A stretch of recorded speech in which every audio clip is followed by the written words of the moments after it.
Welcome to our newest episode of the Lebanese Physicians Podcast. It's been a while now. We've taken a break over the holidays, but today it's me and Dr. Muhammad Ali Jardali interviewing Dr. Anis Germani about the cholera epidemic in Lebanon. Dr. Germani actually just graduated his medical school from the Lebanese University, but at the same time was also doing a master in public health at Université Saint Joseph. And he has been very active politically and on social media. And one of his interests has been the cholera epidemic that recently hit Lebanon. Welcome, Anis. Welcome, Hamad Ali. Thank you for having me. So, it's good to be back. Yeah, I know it's been a long time. So, Anis, can you just tell us a bit about like an overview and history of the cholera epidemic in Lebanon?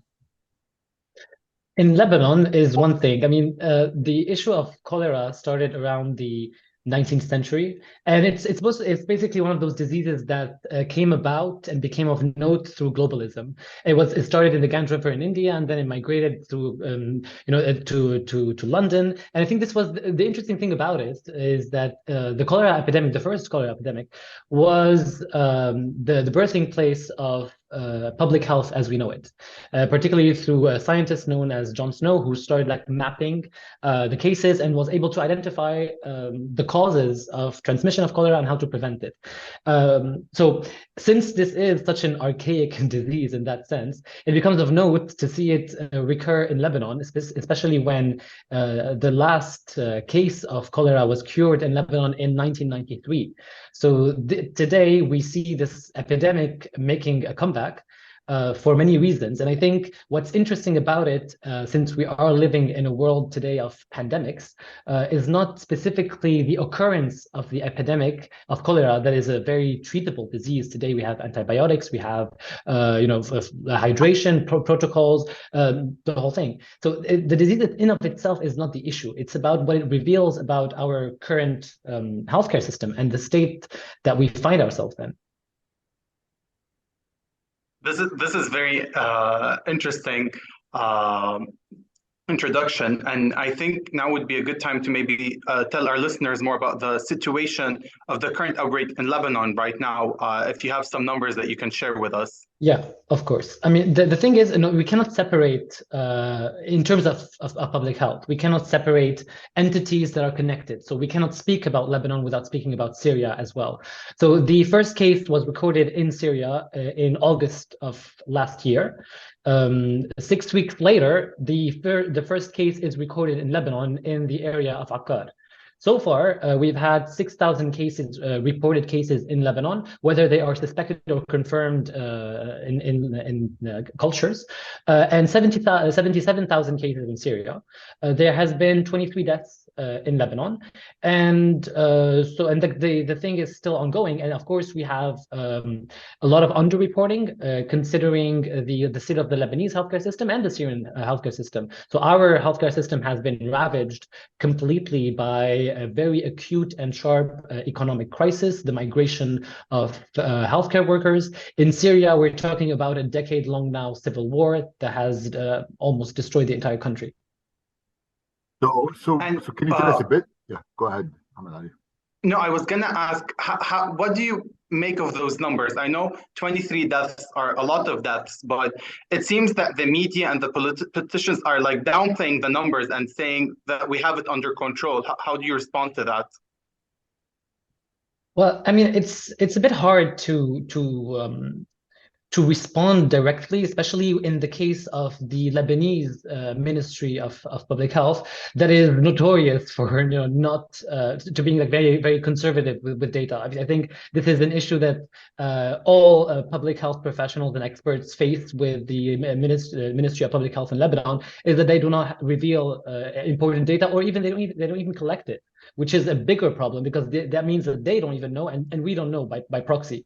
So whether it's in control or not, that will be seen in the future, because at the very beginning of the epidemic, of the outbreak in Lebanon, there was a warning that the cases might reach the 600,000, and we today are allegedly at 6,000 cases.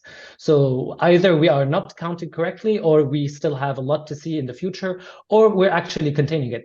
honestly, I am not in a position to have a definitive answer on that. But we don't have the numbers, obviously. So, what are the public health versus medicine, the structural, political, economic origins of the outbreak? Because it started in Syria. So, what's the connection, I guess, between starting in Syria and then moving over to Lebanon, and what caused it to spread in Lebanon? Well, let me just start by saying that it was not a surprise. It was going to start in Syria and move to Lebanon. First of all, cholera is a notorious disease. It is known that in countries that are ravaged either by war, by poverty, by natural disasters, cholera soon follows immediately. It is not a shocker. On the other hand, the idea that the fact that it migrated from Syria to Lebanon is also not a shock. We have very porous borders, and trying to ignore that or trying to blame the epidemic in Lebanon on Syrians is just absurd, if not borderline, racist. Because there is another fact that we tend to forget, and that is that in the past decade or so, there has been 2 outbreaks of cholera in Syria that had not migrated to Lebanon. One happened before the war in Syria, before 2011, and the second one happened after 2011. None of these outbreaks moved into Lebanon. Then the question becomes why? And that is because the only difference is that Lebanon today finds itself in a crisis, an economic crisis that has completely ravaged its healthcare system. And looking back on the past 30 years and what we have done in terms of infrastructure, in terms of our healthcare system, and what's happening with the Syrian population that's residing in Lebanon and the Lebanese population residing in Lebanon, we see that this is basically, it's been a long time coming, honestly. We have been concocting a public health bomb in Lebanon. And now we can't be surprised when it blew up in our faces. So in the past 30 years, one of the main modes of transmission of cholera is it's a waterborne disease. So it happens mostly when you have drinking water that is contaminated by sewage, or water that you use for irrigation of plants that is also contaminated by sewage. So if you look back during the past 30 years on the expenditure that was done on waterways in terms of infrastructure that has to do with drinking water, we'll find that the government has spent approximately $1 billion only in 30 years on that infrastructure. And in terms of the infrastructure to irrigate, the irrigation infrastructure, it's also another $1 billion across 30 years. And that's compared to $250 billion that the government spent. So only $2 billion on water infrastructure in Lebanon. So it is no wonder today that we find ourselves in this situation when the infrastructure is completely messed up. We have sewage water that is contaminating drinking water. There is approximately 40% of the water that is being dispensed within the infrastructure goes to waste because of poor upkeep of that infrastructure. At the same time, UNICEF warned Lebanon in 2020, so 1 year after the crisis, it warned Lebanon of an impending crisis of waterborne diseases, particularly affecting children, because of that fact. So as soon as 1 year on after the crisis, the facilities that had to do with cleaning the water and pumping the water stopped functioning because there was no fuel left. And then people found themselves lacking water. The next year, or in 2022, actually, so the same year that the epidemic started in Lebanon, they issue another warning with another report saying that, yes, we find ourselves today in a crisis, a water crisis in Lebanon.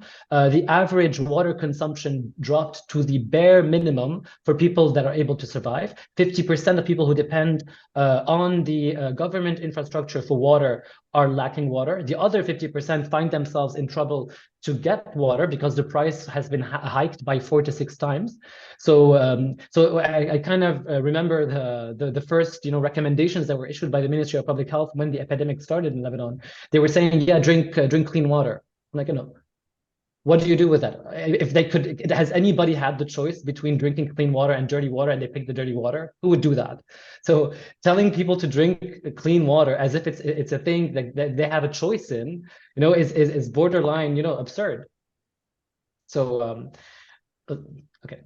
So the thing is, the system that we live in today, that has been under construction and deconstruction for the past 30 years, has led us to this moment. There is no one single event that can be pointed at, and we can say, oh yeah, this is because of the war in Syria, or the migrants in Lebanon, or poverty, strictly speaking. It's a whole thing. It's basically, if you want to boil it down to one thing, which is also a very broad umbrella term, it's austerity. It's austerity. It's the moment that the government decided to pay $2 billion on water infrastructure in Lebanon, while paying $40 billion, a third of all of its expenditures in terms of servicing its loan to the banks. Then this was a clear political choice that was made. And that is, I will, as a state, as a Lebanese state, I will favor the interests of banks over the interests of my people. And these choices had consequences, maybe not at the time before, because there was a lot of money to spare. So if I cannot access water, I can buy my own bottled water. But today we have to face the consequences of these choices. And so a follow-up question to this, because a lot of the politicians in Lebanon tend to try to blame the migrants for the crisis. Is that a true statement or not? And the second question is, I mean, they don't even treat the sewage, right? There's no treatment of the sewage, and it just flows down to the sea, and then it mixes with the drinking water. And people, I mean, there's a lot of poverty, so people cannot even afford to buy drinking water because drinking water is expensive at this point. Yeah. So the thing, but a quick thing, the people who are going to blame Syrian refugees for the epidemic are the same people who received a lot of funding, so they didn't even have to pay for it. It's a lot of funding to build sewage the day they are built. And according to the same UNICEF report, all of these facilities are completely unusable because of disuse and lack of investment in them. So these people definitely are gonna scapegoat the Syrian refugees. Whenever there's a problem in Lebanon, it's very easy to scapegoat the Syrian refugees. When we don't have bread, when we don't have fuel, when our economy is in shambles, we blame the poorest of the poor in Lebanon. So if you look at the situation of refugees, it is definitely a crime against humanity that we are committing against them. And at the same time, we are making sure that these people will be the most vulnerable. And then these people are definitely, as a vulnerable category of people, they're going to be more likely to catch diseases. So we have the Lebanese citizens suffer from 80% poverty, multidimensional poverty. 40% of them are in extreme poverty. In Syrian population, 90% of them live in extreme poverty. Almost 100% of them in debt to buy food. So what are we doing to these people? So there's a thing about in public health that we talk about, and these are the social determinants of health. And that is, as a doctor, I see a patient and why they are sick, and I think about the biological reasons that led them and their treatment, and I try to fix that and address that. In public health, most diseases are man-made; they're not biological, and these factors are poverty, are homelessness, are unemployment. These are the things that make sure that either you have a disease or not. And taking into account what we're doing or actually not doing, because we're completely ignoring the Syrian population in Lebanon, we are making sure that these people remain sick. And in terms of infectious diseases, there is no such thing as ignoring a population that's living in the same geographic space that you also live in. If they're going to catch infectious diseases, you're going to also catch that as well. So ignore not a solution. So you raised an interesting point in that the onus of responsibility should not fall onto the individuals, right? There is nothing that those vulnerable populations can do to prevent cholera in terms of access to clean drinking water to begin with. And in terms of the border, I know at the beginning of the epidemic and the beginning of the outbreak in Lebanon, there was some concern of the cholera outbreak even moving to our southern border to occupied Palestine, but I don't think that happened. Is there an explanation to what happened at the southern border? Well, the southern border is closed, so why would it move? I mean, sure, through the river, different streams. We share the river. We share the water resources. Yeah, but I mean, but that also depends on what the occupation forces of Israel in Palestine are doing, and honestly, I do not know what they're doing. Neither do I care. But but definitely the movement of the epidemic, would be definitely stopped by a very, by a Safe rigid water border. I management. mean, not just that. I mean, like a very rigid border. I mean, because when you're running an apartheid state, I mean, nobody can come in or come out. So, people cannot go in. Infected people cannot go in to even infect them. So, regardless, even if it's just the water, but people also are an important mode of transmission of diseases. Okay. So to summarize, we can say that this outbreak of cholera was 100% avoidable were it not for a series of austerity measures taken over the past 30 years, right? So this outbreak reveals more about the state of the Lebanese healthcare system than it does about the biological modality of cholera transmission. Is that a fair assessment, you would say? Definitely. And even if we look at globally, if we look at the occurrence of cholera epidemics in the year of 2022, we will find that there is a record-breaking number of epidemics this year. There has been 29 epidemics that year, according to the WHO. Usually the average is around 20 per year. So this means that the entire world is living under some form of austerity. And according to a recent report that was published by a series of organization groups and NGOs, 80% of humanity today lives under some form or another of austerity. So these events are not disconnected at all, because by deciding not to invest in the security of your people, and I mean specifically in the health of your people, you're basically saying that I want you to die so that I can take that money and give it to somebody else. And in most cases, it is the large financial institutions. And this is exactly what austerity does. It's a choice to kill people by not deciding to pay for their healthcare, their education, their infrastructure, their way of life, all of these things. So definitely there is this definite correlation between the two. And there's also the acute management of the epidemic itself. So there was a 6-week gap between the onset of the epidemic in Syria and the onset of the first case in Lebanon.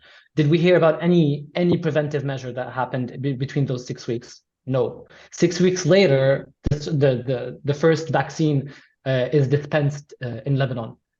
These 6 weeks that happened, these 3 months that elapsed, we could have started, asking for vaccines, because definitely we're not going to buy them, but we could have started asking for them like at the very beginning. So at the moment when the first case is recorded in Lebanon, we would already be starting dispensing vaccines. I mean, there is a lot of shortcomings for sure, but I mean, it's definitely a mix of years of austerity and the messed up, acute management of the epidemic. And even by focusing on vaccination, right? Even by focusing on vaccination, that kind of removes the responsibility of the government response in terms of providing clean water, in terms of waste management, water management. We saw a lot of focus on vaccination and complete disregard to everything else that can be done. Yeah, I think this is more of a PR choice. And this is not something new. I mean, our government is not even original in its PR campaigns.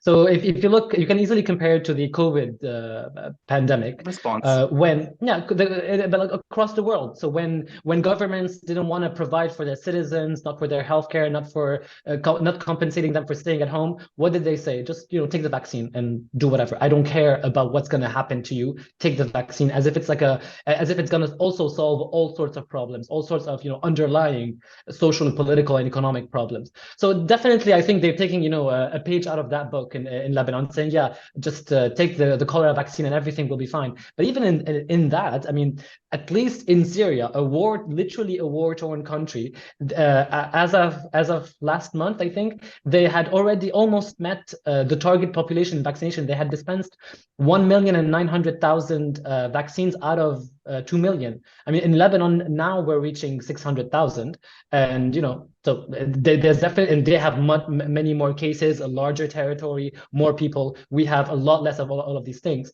and definitely, vaccines are for cholera are definitely another long-term solution. They're only a temporary solution to quell the outbreak, but it's not going to fix. It's not going to fix the infrastructure. It's not going to fix poverty. It's not going to fix the complete marginalization of the poor, of the refugees, of literally all of the Lebanese population.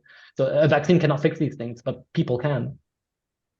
They're only giving a one-dose vaccine, right? So, sorry, Khalid. They're only giving a one-dose vaccine out of the two series, right? Because of the Yeah. worldwide outbreaks. Like Yeah, we're there's a saying, global there's a global shortage of vaccines because of the 29 epidemics this year, definitely. And of course, because the COVID vaccine was prioritized, the production of the COVID vaccine was prioritized over others. So yeah. And also, I guess the cholera affects poorer populations, so probably you don't make as much vaccine Yeah, it doesn't these sell. countries. That's another Yeah, it one. doesn't sell. Yeah.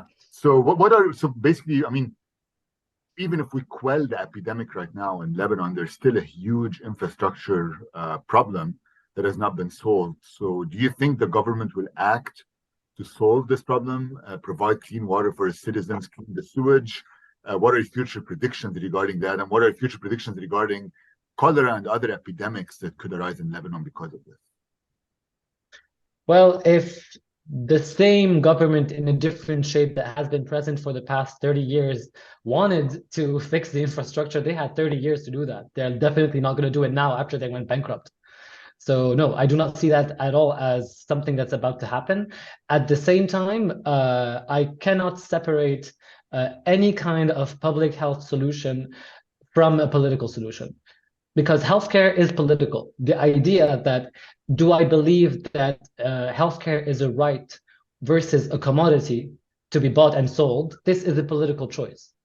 And based on that, there has to be definitely a political change for people to have access to healthcare in Lebanon, for people to have drinking water, for people to be able to, to go into hospitals, to be even the right even to be healthy, not even to go to a hospital, to just be healthy, clean air, clean water, a job, not being poor, good food. All of these things are inherently political, but they are also direct causes of bad or good health. So health is extremely political.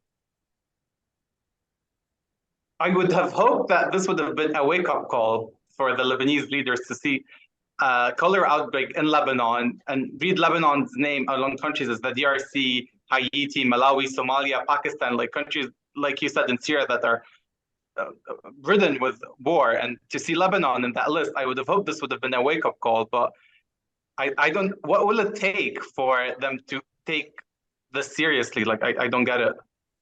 Honestly, nothing. They don't take it seriously. They don't care. It's okay. People, for them, honestly, for them, if we die, it will be better for them because we will be consuming less, and that means less dollars leaving the country. I'm pretty sure they're glad, And if in throughout this outbreak they're gonna get a few extra donations, then why the hell not? So they don't care. They will not care, and we shouldn't be naive enough to ask them to care. And at the same time, I mean, why are we surprised that we're on the same list as, Syria and Haiti and, countries of the global south? This is where we've always been. We just have been living in an illusion for the past 30 years, but this is where we belong. Yeah, there was a disconnect with like the reality and Yeah, but I mean, these were buffer. I mean, money is a buffer mechanism. It lets you, live a happy, comfortable life. You don't have access to public drinking water. Buy your own bottled water from Nestle. Pay a foreign company to drink water in Lebanon that has a lot of rivers and an excess of water and an excess of rainfall per year. So these were buffer mechanisms. These buffer mechanisms, they are over. So now we have to face reality as it is. Actually, we have to face it even worse because now we're not just, starting from 0.0. We're starting from negative $100 billion. So yeah, now we have to, face the music, as they say. How can we help as individuals, I guess? Because in Lebanon, I mean, when the explosion happened, individuals stepped up, NGOs stepped up, started fixing houses. And every time it's the individuals, not the government, who helps. So how can we help as individuals, or what are people doing right now as NGOs to try to help with this situation? I think the only room for individual action today is political action.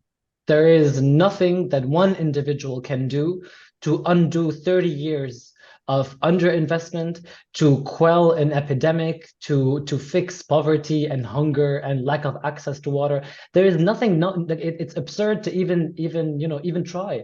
But at the same time, one individual can do a lot politically. And since, as I said before, this is an inherently political issue. It's a problem of politics and how people are seen and how the state decides to treat its citizens.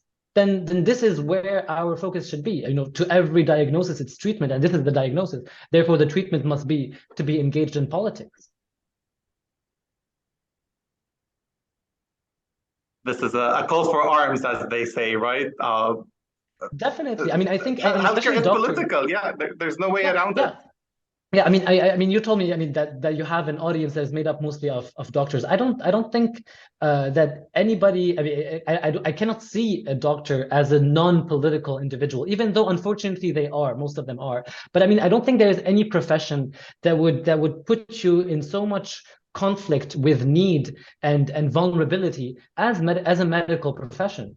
So in order to face that reality, that the suffering that we see every day, there has to be something else than just thinking, about like that one patient, one treatment, next case. There's more that we can do, and I think the best example to that, we always have these patients that are admitted repeatedly. Like you see them 10 times a year. They come, they leave, in 1 week they're back. These people do not have strictly medical problems. There is a reason why they keep on getting readmitted. These guys have needs that are being unmet. That is why they remain sick after you have done your best to treat them, and somehow they get sick and they come back to you again. That means that we're not addressing the actual issue. And that is why I definitely see doctors and medical practitioners with a lot of political potential that is so far untapped. Yeah, have any doctors come together? I know the syndicate hasn't been very involved with the outbreak, but have there been any initiatives of doctors coming together to provide solutions? Honestly, not to my knowledge. Not that I've read or heard anything about it. And at the same time, the syndicate of doctors has a lot to worry about, particularly the insurance plan of doctors. I mean, the whole thing's a mess. So can they even provide help for anybody if they can't even help themselves? I don't know. So unfortunately, it's been low on the priority list, unfortunately. There's a lot of problems with that. So Anis, from your standpoint, what are your future plans yourself? My future plans? Well, finish internal medicine. I think I'm gonna stop there. I like internal medicine. I don't see myself specializing in one specific system. Definitely pursue a doctorate in public health, something that would merge the problems that we see today: austerity, inequality, and I don't know, a way out of this neoliberal nightmare that we find ourselves in. Any final thoughts? Well, honestly, I think I've said everything I have to say. I cannot stress enough the importance of political engagement, because we are surrounded by politics and people make choices every day, and we live even if we see ourselves as free and individualistic individuals, even the choices that we make have already been decided by somebody else. So why not enforce our own options as part of the choices that we have to make in order at least to survive, if not anything else. I think that's a great way to end the podcast. We talked about the social determinants of health, but more importantly, the political and economical determinants of health. And you gave a very good summary about the cholera outbreak in Syria and in Lebanon, and how the onus of responsibility is not onto the individuals, and we should come together as doctors and strive for political change, because that is the root cause of the cholera outbreak and other future epidemics. Right, Lebanon right now is very vulnerable to any number of foreseeable outbreaks in the future. So everything's on the table right now until we find a political and economical way out of this mess that we're in. Absolutely. Thank you both for being on the podcast, and I hope the listeners will learn more about the epidemic, and hopefully somebody will help out to quell future epidemics in Lebanon. Thank you very much. Yeah, I think Anis's energy is contagious, so I hope people feel invigorated to do something about this. Thanks so much for having me, guys. Pleasure.